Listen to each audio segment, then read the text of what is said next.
leen ci teewlu beekand bi mbokku internet 5M TV Sénégal xibaar yi député Abdou Mbow yëkkati ay kàddu nag ginnaaw marche bi ñu doon amal ci nag mbiru Farba Ngom ngir ñu daal di koy bàyyi mu dem ci samedi bi. 5M TV marche Sénégal pacifique lañu amaloon fii ci Ndakaaru lañu sàkku mooy kon Farba Ngom mi ñu teg loxo ay wéere ngi ni ñu daal di koy bàyyi moom député bi daal di xamle ni nag jëm ci mouvement bi ak ba mu yëkkatee kàddu ngir ñaawlu nag jàpp bi ñu jàpp Farba Ngom te lépp mbiru politique moo ko waral ak ñeneen ñi nga xam ni itam teg nañ leen loxo te lépp politique la mu jàpp ne lu nu mel dañu koy ñaawlu ndax nag dañu rek foqati seen ak seen yelleef ndax xam na ni bi fi Macky Sall jugee ba léegi réew mi ñi ko jiite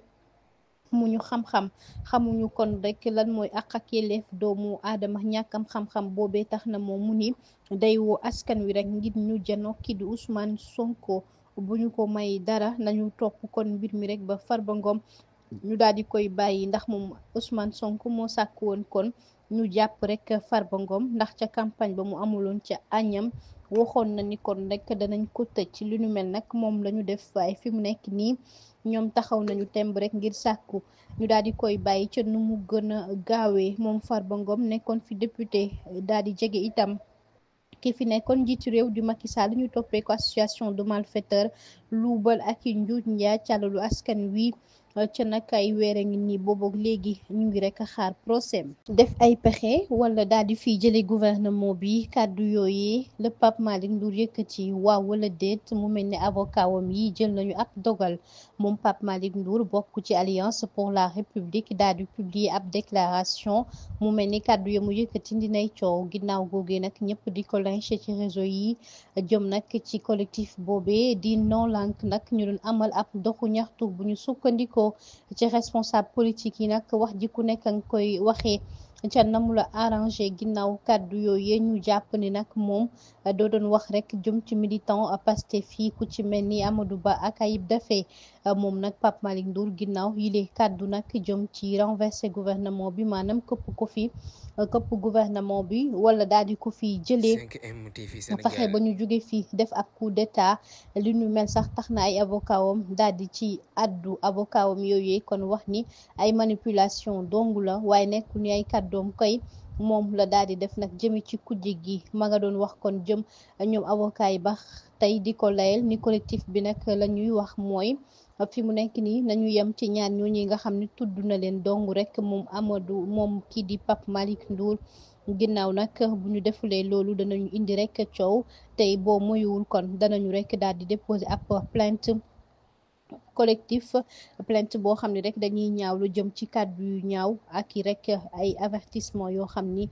ña ngi koy def ci xibaar boobee la ñuy desandi Pape Malick Ndour daal dinay fësal photo boo xam ni Amadou Ba la ci daal di àndal Amadou Ba sax addu ci histoire photo boobee nag jawriñ bi ñu dénk wàllu caada moom Amadou Ba ci dimanche bi def na publication ngir rek partager photo boobee nga xam ni ancien ministre de la jeunesse Pape Malick Ndour bokkoon nañu ko ci ab message boo xam ne Amadou Ba indi na ci ay leeral ngir nag jëm wane ci image yooyee maanaam nataal wi kañ lañu ko jëloon ak lan moo ko waraloon jamonoy rek mbas mi fi woon la nag ginnaaw bi ñu taxawee kon di liggéey rek am la ñu doon amal mu mel ni histoire photo bi kon foofu la tàmbalee ci Covid 19 bi fi amoon muy mbas mi jëm ci li nga xam ni moom lañu doon fësal. moom jawriñ bi nag ginnaaw sax àdduwul ci détail yooyu jëm ci mbir mi waaye Amadou Ba moom di xamle ni kon li ñu mel dana ci rek dellusiwaat ginnaaw responsabilité am tey jii nag kon may na ko moom mu daal di ci àddu waaye mu mel ni jëm ci ab message ba nga xam ne moom Pape Malick Ndour mu ngi koy fësal moom mi ko daal di rek publier bokk na ci kon di wane ni rek nañu nekkee woon ak nañu doon defee 5M TV moom Sénégal jëriñ bi ñu dénk wàllu caada jamono ji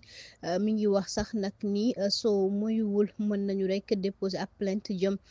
ci li nga xam ne rek moom la ñuy daal di fësal rawatina nag njiitu président groupe parlementaire PASTEF jëm ci wàllu diffamation ak manipulation ndax jàpp nañ ni nag ñenn ñi kon kàddu yooyu ñu ngi koy jël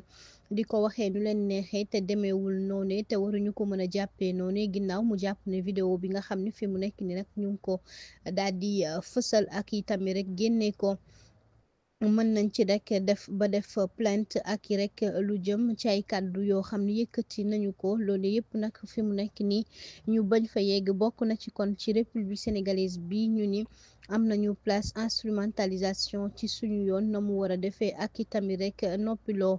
ñenn ci ñi nga xam ni rek seen ay adversaire lañu.